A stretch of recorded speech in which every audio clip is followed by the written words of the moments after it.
Olha, a gente estava falando sobre o tema 2, população da Ásia, e eu falei essa parte aqui de aglomerações urbanas, eu queria só frisar um pouco mais isso aqui, e estava falando já de tendências demográficas. Vamos lá. Essas aglomerações urbanas, nessa parte aqui do livro, vai falar o quê? Que dentro do continente asiático a gente vai encontrar enormes concentrações populacionais de pessoas nas zonas urbanas em grandes cidades. Como, por exemplo, Pequim, Xangai, na China, Dhaka, em Bangladesh, aí Tóquio, que é a capital do Japão, que é uma grande zona urbana também, de grande população, E aglomeração. professora, Oi? entrei agora que eu tava ligando no computador. Sim, entrou de 2 e Mas tô 16 aqui. computador. Tá bom, não tem problema. Pronto, coloquei aqui. Aí sim, além dessas cidades aí, a gente também tem na Índia, Mumbai, Nova Delhi que é a capital da Índia. Então são grandes aglomerações. Historicamente, as grandes aglomerações nesses países, elas vêm sendo se fixando em locais nas proximidades de rios bem famosos, que a gente já falou de alguns deles, e também nas zonas litorâneas. Então, foi onde surgiram as primeiras civilizações dentro do continente asiático, como aquelas civilizações ali mesopotâmicas que surgiram no decorrer ali em torno dos rios Tigre e Eufrates. Dentro da China, o Rio Amarelo, o Rio Azul. Na Índia, o Rio Ganges. No Paquistão, o Rio Indo. Enfim, tem vários rios interioranos que desempenharam grande importância no processo de fixação das pessoas. E as zonas litorâneas também são muito importantes, porque também por estar próximo ao mar, por permitir, de certa forma, a questão da pesca, né? Que é um meio de sobrevivência para as pessoas, né? Ter água ali, de certa forma, em abundância. Alguns rios, eles se interligam com o mar. Então, é outro local que abriga grandes quantidades de pessoas, tanto do ponto de vista histórico, né? Quanto atualmente. Histórico atualmente, enfim, é a mesma coisa, né, Beatriz? Praticamente, né? Ao decorrer da história e no momento atual. Que mais? Sim, aí esses grandes rios interioranos de alguns países asiáticos, hoje em dia vem sofrendo bastante o processo de exploração de suas águas, tanto para a questão de abastecimento urbano, abastecimento das cidades, quanto também de atividades ligadas a esgoto, né, não tratado, que são inseridos dentro desses corpos hídricos, provindos tanto de residências quanto de zonas industriais, quanto também as águas são muito exploradas do ponto de vista de irrigação para a agricultura. Então, são corpos hídricos altamente ameaçados hoje em dia. Principalmente aquele da Índia, né? O Ganges, o Indo, no Paquistão, o Rio Azul, o Amarelo, na China. São rios altamente ameaçados hoje em dia. Aí, dentro dessa parte de aglomerações urbanas, eu falei um pouquinho de 3 grandes problemas que foram originados e que ocorrem até hoje dentro do continente asiático. Que esses problemas, na verdade, eles ocorrem por quê? Porque em detrimento do processo de urbanização do continente, né? De países do continente asiático. O processo de urbanização, em grande parte da Ásia, se deu de forma recente, agora nas últimas décadas do século XX, e foi um processo muito rápido, não planejado, que acabou gerando uma série de consequências para a população de países asiáticos. Como, por exemplo, o livro cita 3 grandes problemas, né? Problema ligado à habitação, déficit habitacional que existe. Como as cidades cresceram muito, não houve um planejamento urbano e regional, né? Acerca de como iria ser como as pessoas iriam viver naquele espaço, se teria um local para todo mundo adequado, né? Se iria haver saneamento básico para todo mundo. Então, existe uma carência de residências que se dá através do déficit habitacional, e essa carência de residências faz com que muitas pessoas habitem áreas perigosas, áreas marginalizadas, distantes do centro das cidades, periféricas, ou em áreas centrais, mas que sejam áreas, geralmente, que as pessoas não gostam de morar, porque não oferece ali vantagens para elas. Então, existe um problema ligado à habitação, existe um problema muito sério também ligado à questão de oferta de serviços, né, em muitos países. Existe uma carência muito grande de mais postos de saúde, mais creche, mais escolas, mais áreas públicas para lazer, que mais?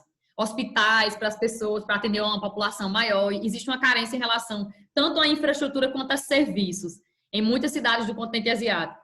E outra coisa também que acontece em relação à infraestrutura são problemas relacionados à eletricidade e problemas ligados à falta de saneamento básico ou saneamento básico inadequado, né, que ainda não é tão eficaz. E quando a gente fala de saneamento básico, eu não estou me referindo só à questão da água, não. Né, tratar a água para chegar até na minha casa própria para o consumo, não. Eu estou me referindo tanto à questão de captação, tratamento da água, chegar na minha casa limpinha, potável, boa para o consumo, quanto eu estou falando também após o consumo dessa água. Ela vai gerar o quê? Ela vai gerar um esgoto. Esse esgoto ele deve ser tratado? Deve. Será que estão tratando? Os problemas ligados ao saneamento básico não envolvem só a questão da água chegar na minha casa. Envolve tanto a questão da água chegar na minha casa, boa, acessível, quanto o tratamento após utilização para ser despejado em algum local, geralmente nos corpos hídricos. Limpeza urbana, tratamento de todo o lixo que existia no espaço urbano, também entra na questão do saneamento básico. Então, países que enfrentam problemas ligados ao saneamento básico, envolve aí toda uma logística que se remete à nossa saúde, né? A prevenção de saúdes, que a gente pode ter contato com água não tratada, com esgoto, ou com uma cidade que não é limpa, onde o lixo não é recolhido, não é reciclado, não é reutilizado, enfim. Né? São problemas ligados a isso aí. Então, dentro do continente asiático, a gente também vai encontrar países que enfrentam problemas relacionados, né, a saneamento básico, e alguns enfrentam problemas relacionados à eletricidade, acesso à eletricidade. E o outro grande problema, o livro destaca 3, eu falei já da questão da habitação, serviços e infraestrutura, fala da questão da mobilidade, só falta falar da mobilidade. Mobilidade tem a ver com o seu acesso na cidade, o seu direito de ir e vir, você ter um transporte para você ir e vir, para você se deslocar na cidade, ou de uma cidade para outra. No continente asiático, eles sofrem muito uma alta demanda aí por transporte público. Então, muitas vezes, falta transporte para todo mundo. E aí, algumas pessoas que têm mais condições preferem utilizar seu próprio automóvel.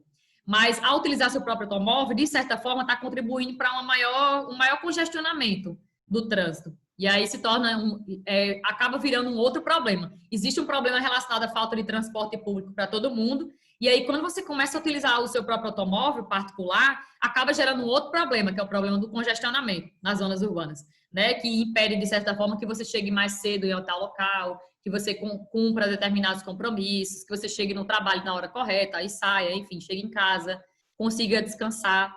Então, remete tudo isso aí, a questão da mobilidade, a questão do direito de eu ter condições de ir e vir. Então, muitos governantes no continente asiático precisam investir maciçamente ainda nessa questão de transporte público, que seja aí, que dê para todo mundo se locomover de forma eficaz. E na outra aula eu comecei a falar já um pouquinho, eu falei até da China, né? De tendências demográficas. Estava falando da política do filho único da China. E aí a gente vai dar um prosseguimento a partir disso aqui agora. O que são essas tendências demográficas? Está dizendo aqui que no continente asiático, em termos absolutos, ou seja, no geral, o continente ainda apresenta altas taxas de natalidade. Então, a gente percebe que o continente asiático ainda está crescendo em termos populacionais. Mas, futuramente, em termos relativos, a gente já percebe que a tendência é que esses países asiáticos, eles cresçam de forma cada vez mais lenta. E isso seria em decorrência de quê, Ana Beatriz? Do processo de urbanização que vem ocorrendo maciçamente nesses países, né, que está aumentando a quantidade de pessoas nas zonas urbanas e, de certa forma, casais nas zonas urbanas, eles tendem a planejar mais a quantidade de filhos que vão ter, eles tendem a ter menos filhos, o custo de criar um filho na zona urbana é bem superior do que você criar um filho na zona rural. Então, tudo isso meio que afeta essa questão da quantidade de filhos que progressivamente vem diminuindo e vai diminuir ainda mais, certo? Então, se eu perguntasse a vocês, assim, na prova, também falando bate-papo, deixa eu ver, vou entrar pelo... Tá certo. Então, se eu perguntasse na prova, de forma geral, o continente ainda vem apresentando altas taxas de natalidade? Vem apresentando. Mas se você analisar de forma específica, aí depende de país para país, porque tem países que já vem enfrentando aí uma realidade diferente, como é o caso aí da China, né? O livro destaca bem essa questão da China, que é um país que durante a década de 70, até mais ou menos a década de 70, 1970, enfrentava um alto crescimento populacional e, a partir disso, os governantes, o Partido Comunista Chinês, adotou uma estratégia para controlar o número de nascimentos do país, né? Chamada de política do filho único, política de filho único. Essa política do filho único começou a ser adotada na China a partir de 1979, salvo engano, foi final do século da década de 79, e começou a ser flexibilizada agora, em 2013, e ela acabou de vez em 2015, porque em 2015 eles mudaram a legislação, né, chinesa e permitindo com que a mulher chinesa tivesse agora 2 filhos. Pode ter até 2 filhos. Eles mudaram. Mudaram por quê? Porque viram que deram certo, eles realmente conseguiram controlar o número de nascimentos na China e hoje em dia, de certa forma, a população chinesa ela vem crescendo num ritmo muito lento. Então, percebendo isso, os comandantes, a galera do Partido Comunista mudou a legislação, né? E agora permite com que a mulher chinesa, o casal chinês, tenha até 2 filhos. Mas meio que eles já se acostumaram com essa tendência de ter poucos filhos e não vem surtindo efeito, né? Eles terem mudado a legislação. Não vem surtindo muito efeito. Não vem aumentando a taxa de natalidade do chinês, não. De 2015 para cá. Continua basicamente a mesma coisa. Até diminuindo, inclusive. Então, assim, em termos gerais, quando a gente fala do continente todo, ainda apresenta altas taxas de natalidade. Mas quando você vai analisar particularidades de algumas regiões, de alguns países, aí sim, aí você vai ter um estudo mais ampliado, né? De forma mais aprofundada, na verdade. Então, em termos relativos, a tendência é que a população asiática ela cresça de forma cada vez mais lenta. Por quê? Porque é um continente que está passando por uma transição demográfica. Está passando aí de um rápido crescimento populacional para um crescimento em vias de diminuir cada vez mais, de se tornar cada vez mais lento. E isso tem muito a ver com a fecundidade da mulher asiática. Fecundidade é o quê? É o número médio de filhos que uma mulher tem até o final de sua vida reprodutiva. Então, como a mulher asiática ela está tendo cada vez menos filhos, né? E a tendência é que isso ocorra mesmo, que está acontecendo no mundo todo, e o processo de urbanização dentro do continente que vem se tornando ultimamente muito intenso, cada vez mais as pessoas estão procurando se deslocar para as zonas urbanas, estabelecer um modo de vida, sua vida nas zonas urbanas, isso favorece ainda mais para que as taxas de natalidade elas sejam reduzidas, né? E a fecundidade da mulher seja reduzida. Quando eu falei aqui que em termos absolutos, que eu falei no geral, está dizendo aqui, ó, que as taxas de natalidade elas continuaram altas, né, no século XX, mas a mortalidade ela diminuiu.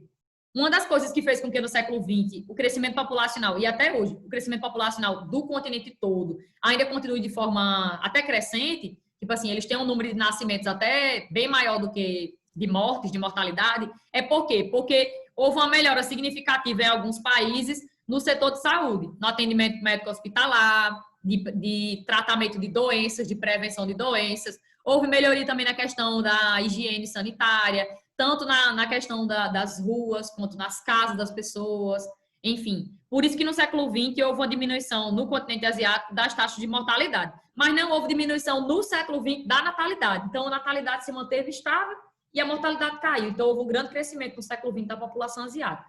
Mas a tendência agora para o século XXI é que esse crescimento rápido, ele se torne cada vez mais lento, porque a natalidade ela está diminuindo também. Então, eles vão chegar no momento em que vários países já passaram no mundo todo, países desenvolvidos, de um crescimento cada vez mais lento, ok? E é isso que está falando aqui, ó, para vocês. Aí tem até o exemplo aqui de alguns países. Ó, grande parte dos países da Ásia já mostram uma redução substancial da sua taxa de fecundidade, ou seja, número de filhos aí por mulher. Embora alguns estejam aí apenas ainda reduzindo a taxa de mortalidade. Tem países que agora que vem enfrentando aí uma redução maciça da mortalidade. E a natalidade ainda está estável. Ou seja, está havendo um grande crescimento nesses países ainda, de população. Países como... E eu falei até que tinha muito a ver com a questão da religião, né? E tinha a ver também com a questão da economia desses países. Geralmente países que são mais agrários, países que não têm uma economia bem desenvolvida, a tendência é que a natalidade daquele país seja um pouco mais elevada. E países mais religiosos também tem esse fator, né? Que eles seguem bastante, geralmente, o livro sagrado, são contra a interrupção da vida, enfim. Então, países que ainda enfrentam uma alta taxa de crescimento populacional, na Ásia, o livro destaca Iêmen, está na Oriente Médio, né? Afeganistão, Oriente Médio, Nepal, já ali naquela parte, ali, bem pertinho ali da China, da Índia, e Butão, também pertinho, bem pertinho da China e da Índia. Esses países ainda enfrentam altas taxas de natalidade. Mas, é claro, como eu falei, isso aí é uma tendência, futuramente, isso é uma tendência que isso diminua cada vez mais. Eles estão agora diminuindo a mortalidade, né? A natalidade ainda vai cair. A transição demográfica, ela começa assim, com a diminuição primeiro das taxas de mortalidade, aí duas, três décadas depois começa a cair a natalidade, aí começa a diminuir realmente o crescimento populacional. Pronto, a gente chegou aqui na parte de deslocamento populacional. Vamos falar sobre migrações. A migração é um dos principais fatores, um dos fortes fatores que influenciam a dinâmica da população asiática. Hoje, como assim, Ana Beatriz? A gente vai perceber que dentro do continente asiático tem muita gente chegando na Ásia. A Ásia tanto é um local que recebe imigrantes, quanto é um local de grande emigração, ou seja, de saída de pessoas para outros locais. Tanto existe uma forte imigração interna, tipo assim, regional, continental, de pessoas saindo de um país asiático para outro país asiático, quanto tem uma grande taxa de emigração, de saída de pessoas de um continente asiático de um país, né, do continente asiático para outros continentes do mundo, como a Europa, aqui na América, sobretudo Estados Unidos. Muita gente, muita galera ali da Ásia migra para esses locais. E a gente vai ver que isso tem a ver com várias coisas. Tem a ver com a questão de busca por melhores condições de vida, tem a ver com a busca de um melhor salário, né, de um melhor emprego. Tem a ver também que muitos países asiáticos, a gente sabe que dentro da Ásia tem aquela regiãozinha bem conflituosa, que é o Oriente Médio, né? Ali no Oriente Médio a gente vai encontrar alguns países que enfrentam muitos problemas relacionados ao aspecto natural, catástrofes naturais, mas principalmente guerras civis, conflitos com países vizinhos, ou então com alguma treta ali internacional com outro país, com um país desenvolvido, países que enfrentam crises econômicas, enfim, que mais? Países onde existe uma perseguição em relação à sua opção religiosa, à sua religião, países que enfrentam perseguição relacionada à orientação sexual, a sua posição política também, existe perseguição política. Então, muitas vezes, a gente vai ver que os deslocamentos populacionais da Ásia para outros continentes, ou então da Ásia para dentro da Ásia mesmo, tem vários motivos. Vários motivos fazem com que as pessoas elas migrem excessivamente. Tem a questão da fuga dos cérebros, vamos falar já da fuga dos cérebros, que é aquela galera altamente qualificada que é meio que capturada por países desenvolvidos para trabalhar no seu país, em grandes corporações transnacionais. Vamos falar já desse tipo de imigração. Então, vamos lá. A gente nota que a maior parte das pessoas que migram da Ásia para outros locais, sobretudo para outros continentes, elas saem de 3 áreas da Ásia. Do sul da Ásia, do sudeste da Ásia e do leste da Ásia. Sul, sudeste e leste da Ásia. São os locais que mais saem pessoas, mais migram pessoas. E também, de certa forma, o local que mais recebe também, viu? Que mais recebe imigrantes. Aqui, ó, tem uma estimativa da ONU de 2015, dizendo o seguinte: no ano de 2015, 59,3 milhões de imigrantes internacionais localizavam-se em países dessas regiões, ou seja, do sul, do sudeste e do leste da Ásia. Então, essas 3 regiões da Ásia são as regiões que mais recebem imigrantes de outras partes, mas também são as regiões que mais mandam também galera para outras partes do mundo. Olha aqui, ó. E cerca de 98,4 milhões, ou seja, é bem superior à taxa de emigrações, ó. Cerca de 98,4 milhões de emigrados em todo o mundo eram originários do sul, do sudeste e do leste desse continente. Ou seja, o sul, o sudeste e o leste da Ásia, tanto é um local que recebe imigrantes, bastante imigrantes, quanto é um local que também emigra, que saem muitas pessoas para outros locais no mundo.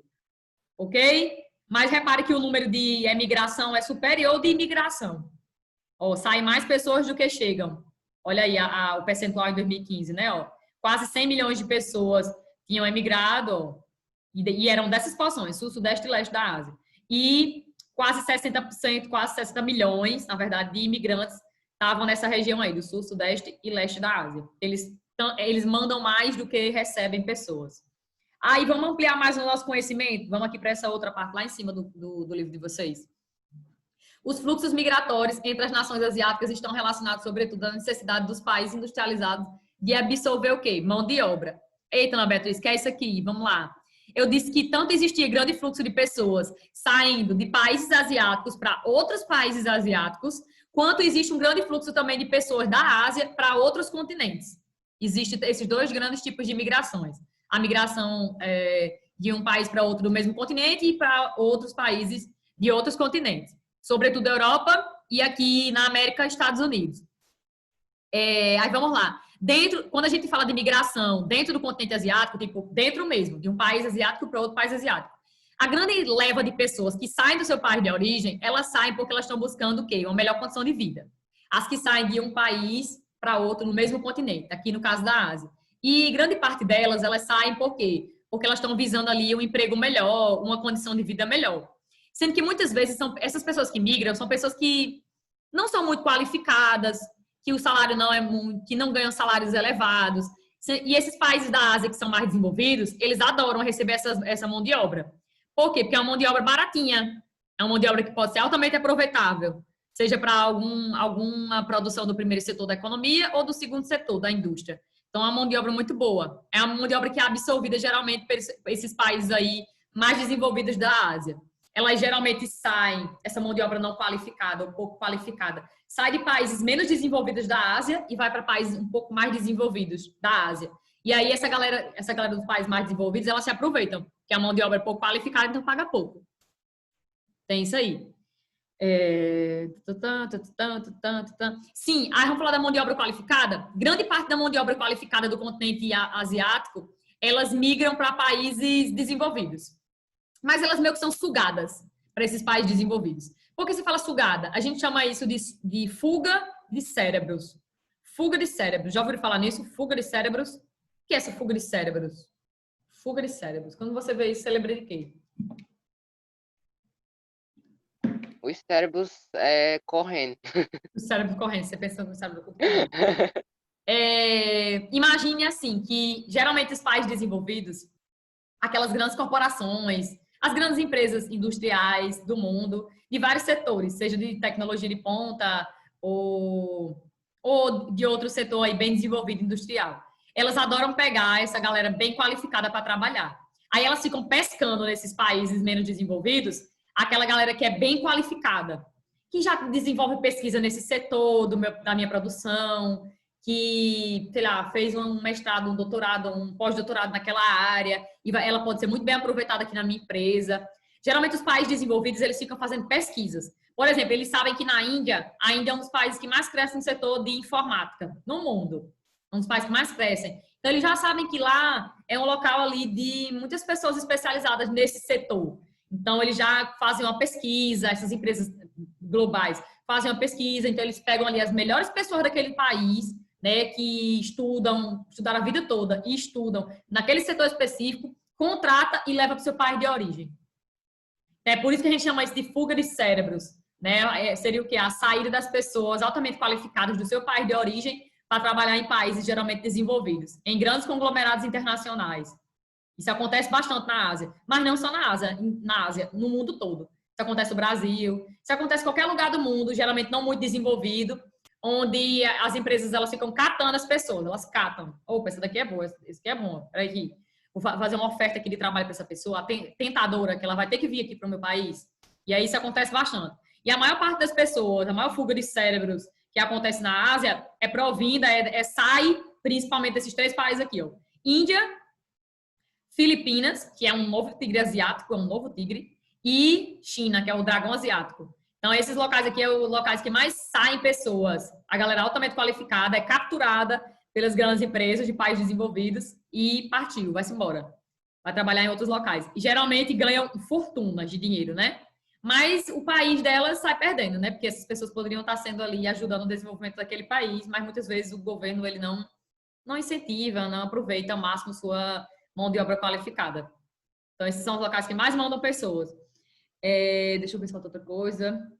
Sim, ó, na Ásia, só para terminar essa parte de migração, na Ásia também chama a atenção os fluxos de pessoas que saem de seus países devido à instabilidade política, tipo assim, países que estão enfrentando crise política, países que estão enfrentando a crise econômica, ou uma crise relacionada à saúde, ou porque ocorreu uma grande catástrofe natural que arrebentou ali muitas casas, destruiu muitos locais, ou então porque o país está passando por uma guerra civil, ou uma guerra com outro país, que de certa forma uma pessoa sai da sua casa ou vai ser bombardeada, né? Ou você sai ou você morre. Então ela é forçada. Ou então acontece muita migração de pessoas que são perseguidas